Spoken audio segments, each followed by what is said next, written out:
Hi welcome to Tastyles and travels by Thasna Shamnath. അപ്പോൾ ഇതൊരു unexpected യാത്രയാണ്. കാരണം ഞങ്ങൾ ഫുഡ് കഴിക്കാൻ വേണ്ടി പുറത്തോട്ട് ഇറങ്ങിയപ്പോൾ ലുലുവിൽ 50% സെയിൽ നടക്കുന്നതുകൊണ്ട് അങ്ങോട്ട് പോയതാട്ടോ.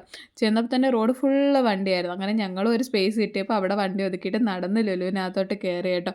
തിരക്ക് കണ്ടപ്പോഴേ തൃപ്തിയായിട്ടോ. ഭയങ്കര തിരക്കായിരുന്നു, കാല് കുത്താൻ ഇടയില്ല. നമുക്കൊരു സാധനം വാങ്ങിക്കാൻ പറ്റുകയില്ല, കാരണം ബില്ലടിക്കാൻ വേണ്ടി ഇപ്പം നിന്ന് കഴിഞ്ഞാൽ നാളെ ഇറങ്ങാൻ പറ്റും, അത്ര തിരക്ക്.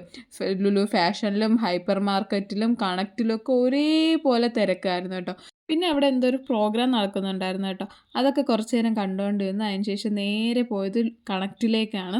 അവിടെ അതിനേക്കാളും തിരക്കായിരുന്നു കേട്ടോ. ജസ്റ്റ് ഒന്ന് കയറിയിട്ട് നമ്മൾ വാങ്ങിക്കാൻ നിന്ന ബില്ല് ഇപ്പോഴൊന്നും അടിച്ചു തരില്ല. അതുകൊണ്ട് ഞങ്ങൾ അവിടെ നിന്ന് ഇറങ്ങി റോഡിൽ അങ്ങേയറ്റം വരെ വണ്ടി പാർക്ക് ചെയ്തേക്കായിരുന്നു കേട്ടോ. അവിടെ നിന്ന് ഞങ്ങൾ നേരെ വിട്ടത് അരുൺ ഐസ്ക്രീമിലേക്കാണ് കേട്ടോ. അവിടെ നിന്ന് ഞങ്ങൾ ട്രൈ ചെയ്ത ഒരു ഫ്ലേവറും ഞങ്ങൾക്ക് ഇഷ്ടപ്പെട്ടില്ലായിരുന്നു കേട്ടോ. അപ്പോൾ മറ്റൊരു വീഡിയോ ആയിട്ട് അടുത്ത ദിവസം കാണാം. Bye bye.